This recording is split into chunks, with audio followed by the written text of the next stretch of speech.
प्यारे बच्चों नमस्कार। आज के इस स्पेशल वीडियो लेक्चर में मैं आपका स्वागत करता हूं। कर्मचारी चयन बोर्ड ने उच्च माध्यमिक पात्रता परीक्षा के लिए रूल बुक जारी कर दिया है, एडवर्टीजमेंट जारी कर दिया है। जो फॉर्म्स हैं वो 12 तारीख से भरे जाएंगे और फरवरी स्टार्टिंग तक जमा होंगे। कई सारे बच्चों का मेरे पास में फ़ोन आ रहा था कि सर ये एग्ज़ाम आने वाला है, आप बताइए कि इसकी तैयारी कैसे करें, कुछ टिप्स दीजिए। तो एक छोटा सा वीडियो बनाना ज़रूरी हो गया था उन सभी विद्यार्थियों के लिए, उन सभी साथियों के लिए जो इस एग्ज़ाम्स की तैयारी करने वाले हैं। ठीक, तो आइए शॉर्ट में इस एग्ज़ाम के बारे में समझते हैं, क्या कुछ रहने वाला है, कैसा क्या रहेगा एंड कैसे मैथमेटिक्स की तैयारी बेसिकली आप लोग करेंगे। इस पूरा का पूरा वीडियो में हम लोग डिस्कशन करेंगे। ठीक है, सो सबसे पहले मैं आप लोगों को कुछ की पॉइंट्स बता दूं। जैसा कि मैंने बताया आप लोगों को कि 12 तारीख से इसके जो फॉर्म हैं वो जमा होना शुरू हो जाएंगे 2023 से, है ना। फॉर्म जमा होंगे, राइट। एलिजिबिलिटी आप लोग सभी जानते हैं कि पीजी प्लस बीएड होना साथ में ज़रूरी है। So this is a must requirement, है ना। एंड जो मोस्ट इम्पॉर्टेंट है बच्चों कि ये जो एग्ज़ाम है बेसिकली ये केवल एक एलिजिबिलिटी सर्टिफिकेट है ना, एलिजिबिलिटी टेस्ट है, राइट दैट। तो ये जो एलिजिबिलिटी टेस्ट है इसे पास करने वाले बच्चे ही जो स्कूल शिक्षा विभाग है जब वो अपनी परीक्षा लेगा उसमें अपीयर हो पाएंगे। जैसे कि यूजीसी नेट होता है या फिर स्टेट लेवल टेस्ट होता है असिस्टेंट प्रोफेसर के लिए, तो आप इन एग्जाम्स को पास करके जो भी पीएससी है, जो भी बॉडी है, वो जब एग्जाम कंडक्ट करती है, भर्ती परीक्षा आयोजित करती है, तो आप उसमें इनके बेसिस पर बैठ सकते हैं। तो वैसे ही अब एक नया सिस्टम हो गया है, पहले नहीं था। 2018 में जो भी पात्रता परीक्षा हुई थी उसको क्वालिफाई करने वाले बच्चे फिर मेरिट में शामिल हो गए थे विभाग की और उसी से ही उनकी ज्वाइनिंग हो गई थी। लेकिन अभी क्या होगा कि आप ये एलिजिबिलिटी, ठीक है ना, एबिलिटी एग्जाम को पास करेंगे, फिर एग्जाम को पास करने के बाद में फिर एक विभागीय परीक्षा होगी। उस विभागीय परीक्षा में यदि आप सेलेक्ट होते हैं, मेरिट में आते हैं, then you will get job. तो आपको जॉब मिलेगी बच्चों, ठीक है ना। सो ये पूरा का पूरा क्राइटेरिया होगा। तो ये एक नया चेंज आ गया है। इसके अलावा ये एक बड़ा चेंज है, तो इस एग्जाम को पास करने के बाद में आपको जो सर्टिफिकेट मिलेगा उसके बेसिस पर आप विभागीय परीक्षा में, जो भर्ती परीक्षा है, उसमें बैठ पाएंगे। अब एक और जो बड़ा चेंज आया है इस परीक्षा में बच्चों, वो है कि इसमें नेगेटिव मार्किंग है बच्चों। आई रिपीट, नेगेटिव मार्किंग है। अब नेगेटिव मार्किंग कैसी है? नेगेटिव मार्किंग इसमें है कि अगर आपने क्या कहते हैं 1/4 इसमें नेगेटिव मार्किंग है बच्चों। कितनी है? 1/4। यानी कि अगर आपका एक क्वेश्चन गलत होता है तो 1/4 marks of allotted marks to the question वो आपके काट लिए जाएंगे। तो ये एक ड्रॉबैक रहेगा उन सभी बच्चों के लिए जो कि कहते हैं अच्छी तैयारी नहीं करते हैं, है ना। सिंपल सी बात है। लेकिन फायदा उनके लिए रहेगा जो मेहनत करके जाते हैं और तैयारी करके जाते हैं और अक्कड़ बक्कड़ बम्बे बो नहीं करते हैं। तो ये एक बहुत अच्छी चीज़ है और मैं इसके फेवर में रहता हूँ कि हर एग्जाम में नेगेटिव मार्किंग होना बहुत ज़रूरी है। अदरवाइज जो सतही स्तर की तैयारी करके जाते हैं बच्चे लेकिन उनकी किस्मत बहुत अच्छी है, उनका इसमें बहुत फायदा हो जाता है अक्कड़ बक्कड़ बम्बे वो में नेगेटिव मार्किंग जब नहीं होती है।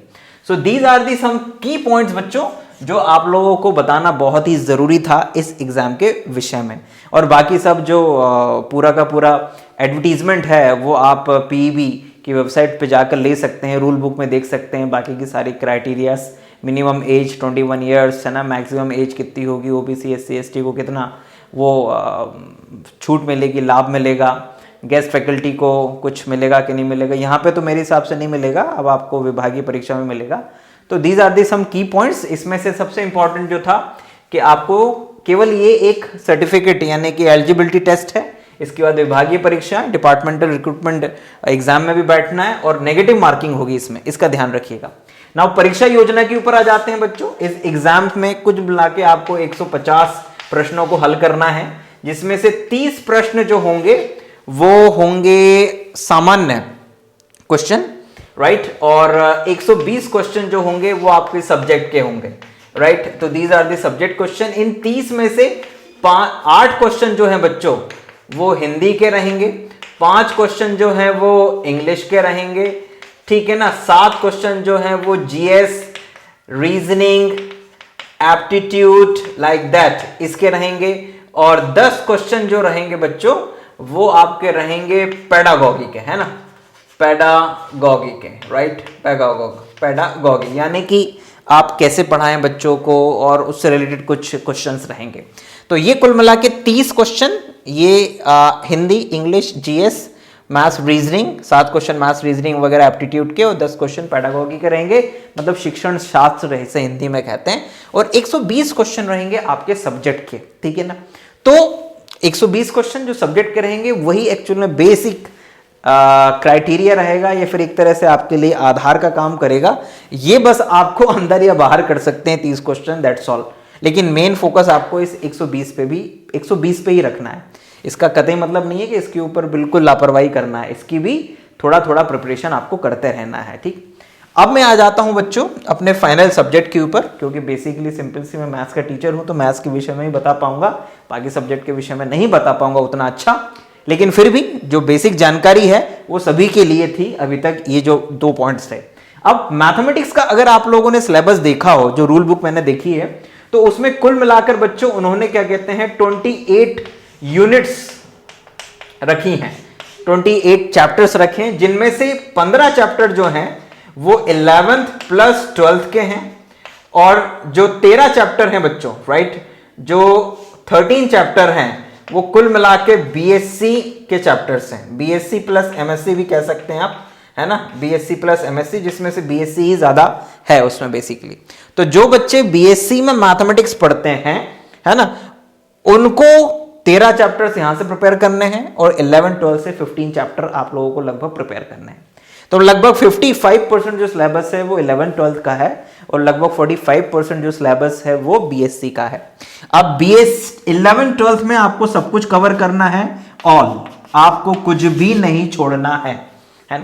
अब प्रश्न ये उठता है कि सर ये जो 15 चैप्टर्स हैं जिसमें 11 12 पूरा समाया हुआ है, उसकी प्रिपरेशन कैसे करें हम लोग। तो देखिए उसका जो तरीका है, जो मुझे बेस्ट लगता है, कि आप एक पहला तरीका, मेरे YouTube वीडियो लेक्चर्स अवेलेबल हैं जयपाल विश्वकर्मा YouTube चैनल पे, तो ये 15 चैप्टर्स आप लोगों को वहां से मिल जाएंगे, जयपाल विश्वकर्मा YouTube चैनल से, ठीक है ना। आप वहां से प्रिपेयर कर सकते हैं। आपके स्टेट में, या आप जो भी 11 12 की बुक पढ़ते हैं या पढ़ाते हैं, जिससे भी आप उससे प्रिपरेशन शुरू करिएगा, है ना। आपको वीडियो लेक्चर नहीं देखना है, डजंट मैटर, कोई इशू नहीं है, कहना बहुत लंबा समय लगेगा सर, है ना। अगर आपका बेसिक मजबूत है तो आपको वीडियो लेक्चर की जरूरत नहीं है, और अगर आपका बेसिक कमजोर है तो आपको इनकी जरूरत पड़ेगी। बेसिक मजबूत है, किताब पे जाइएगा सीधे, एक बार जल्दी से रिवीजन कर लीजिएगा। रिवीजन का मतलब बस देखते जाइएगा, आगे बढ़ते जाइएगा, जो चीज ऐसी लगे कि ये नहीं आती है उसको कॉपी में नोट करिएगा। एक बात ध्यान रखिएगा कि पढ़ते मत रहिएगा, केवल लिखिएगा भी। जितनी देर पढ़ो उतनी देर लिखना भी सही, क्योंकि मैथमेटिक्स में बिना प्रैक्टिस के अगर गए ना एग्जाम में, यकीन मानो हालत खराब हो जानी है। तो प्लीज जितना पढ़ो उतना लिखना भी। तो आप अपनी 11th की बुक उठाइएगा, एक एक पेज पढ़िएगा पूरा, उसमें जो काम की चीज लगे कॉपी में नोट्स के रूप में लिख लीजिएगा, हाँ ये मुझे नहीं आता है, लिख लीजिए। ये करते करते आपको सारे चैप्टर्स कवर करने हैं बच्चों, ऐसे ही 12th के भी करने हैं रोजाना। क्योंकि भाई आज जब मैं ये वीडियो बना रहा हूँ 29 दिसंबर हो चुका है, और 1 मार्च को जहां तक मेरा ख्याल है एग्जाम है आप लोगों का, तो लगभग 2 महीने आप लोगों के पास में है। तो इन 2 महीनों में प्रयास करिएगा कि कम से कम रोजाना 6 से 7 घंटे की पढ़ाई आप लोग करें, है ना। ये 6 से 7 घंटे जो है ना बच्चों, यही एक्चुअली डिसाइडिंग फैक्टर रहेगा आपके लिए, क्योंकि ये 6 से 7 घंटे जब पढ़ने के लिए बैठोगे ना तो बहुत कम लगेगा, है ना। लग रहा है कि 2 महीने हैं, लेकिन पता भी नहीं चलेगा कि कब निकल जाएगा। सिलेबस बहुत बड़ा है, मैं आपको रियली बताऊं कि इतना सिलेबस तो CSIR नेट का नहीं होता है जितना कि इसका है, राइट। सो ये आप लोगों को करना है 15 चैप्टर इस तरह से। जब ये 15 चैप्टर्स आपके कंप्लीट हो जाएं, तब आप क्या करिएगा, आप वैसे तो क्वेश्चन एग्जांपल्स वगैरह लगाते चलेंगे साथ में, प्रैक्टिस में थोड़ा थोड़ा, है ना, बेसिक नॉलेज लेते चलेंगे। जब ये 15 चैप्टर कंप्लीट हो जाएं, तो आप ओल्ड पेपर उठाइएगा IIT जी के, है ना, जी मेंस के, तो ये आपको कहीं पर भी बच्चों मिल जाएंगे। IIT जी मेंस के जो क्वेश्चन पेपर है वो कहीं पे भी मिल जाएंगे। मैं डिस्क्रिप्शन में एक प्ले स्टोर के ऐप का लिंक आप लोगों को दे दूंगा, वो आप लोग नीचे देख लीजिएगा। उस लिंक पर जाकर आप उस ऐप को डाउनलोड कर लीजिएगा। उसमें आपको पुराने क्वेश्चन पेपर मिल जाएंगे IIT जी मेंस के। तो फिर आप IIT जी मेंस के क्वेश्चन पेपर्स को लगाइएगा बच्चों, ठीक है ना। बिकॉज जब मैंने 2018 का क्वेश्चन पेपर देखा था तो उसमें जो क्वेश्चन का लेवल था 11-12 से वो अच्छा था, IIT जी मेंस के लेवल का था। तो आप वहां से इन क्वेश्चंस को जो आपने 11-12 का प्रिपेयर किया है चैप्टर वाइज प्रिपेयर करिएगा। अलजेब्रा के, ठीक है ना, ट्रिग्नोमेट्री के, कैलकुलस के, है ना, प्रोबेबिलिटी के, स्टैटिस्टिक्स के एंड सो ऑन, जो भी टॉपिक हैं, ज्योमेट्री के, इन वेक्टर कैलकुलस के, इन सभी टॉपिक्स के जो क्वेश्चंस हैं उनको प्रिपेयर करिएगा, ठीक। ये आपकी चल रही है प्रिपरेशन। इसके साथ में आपको ये भी करना है, अगर 4 घंटे 11-12 को दे रहे हैं तो 3 घंटे इसको भी दीजिएगा BSc को। हालांकि जो आपका क्वेश्चन पेपर बनने वाला है, मुझे जो संभावना है कि 120 क्वेश्चंस में से लगभग 80 क्वेश्चन आपके 11th प्लस 12th से आएंगे और लगभग 40 क्वेश्चन जो हैं बच्चों वो BSc से आएंगे, है ना। यानी कि लगभग 60 से 70% जो सिलेबस है बच्चों वो 11-12 के पास में जाने वाला है, यानी कि जो क्वेश्चन आने वाले हैं वो वहां से आएगा। और टेक्निकली ये सही भी है, बिकॉज आप लोग उच्च माध्यमिक जो टीचर हैं उसका एग्जाम दे रहे हैं, एलिजिबिलिटी सर्टिफिकेट के लिए एग्जाम दे रहे हैं, और आपको 11-12 के बच्चों को भी पढ़ाना है मेनली। तो आपका मेन फोकस 11-12 के सिलेबस पे होना चाहिए, ठीक। अब ये जो BSc का सिलेबस है इसमें बहुत है बच्चों, बिकॉज आप जो 3 साल में पढ़ते हैं वो पूरा का पूरा इसमें भरा पड़ा है। एब्स्ट्रैक्ट अलजेब्रा, अमूर्त बीजगणित, वेक्टर कैलकुलस, ठीक है ना, सदिश ज्यामिति। इसके अलावा क्या कहते हैं, आपका मैट्रिक्स थ्योरी भी है, कैलकुलस भी है, differential integration, integral differential equation, partial differential equation, statistics, बहुत सारा है, बहुत सारा है, ठीक। मेरी आप लोगों को इस BSc के जो चैप्टर्स हैं उनमें ये सलाह रहेगी कि जो चैप्टर्स आपके मजबूत हों उनको आप प्रिपेयर करिएगा, और उसी तरीके से प्रिपेयर करिएगा जैसे कि आप इस 11-12 के चैप्टर्स को प्रिपेयर करेंगे।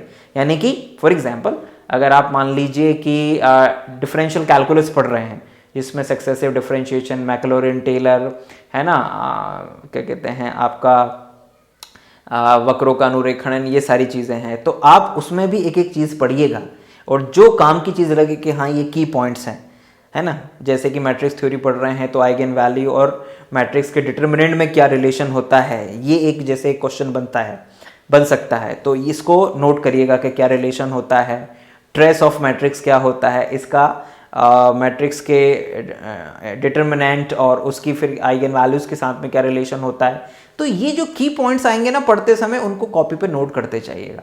तो पढ़ना भी है साथ में नोट भी करना है, पढ़ना भी है साथ में नोट भी करना है, और उनके क्वेश्चन भी लगाते चलना है। BSc के लेवल पर मैं आपसे बस यही कहूँगा कि BSc लेवल पर आपसे सामान्य प्रश्न हल करते बनना चाहिए। फॉर एग्जाम्पल जैसे मान लीजिए कोई मैट्रिक्स आ गया तो उसके रैंक निकालते आपसे बनना चाहिए।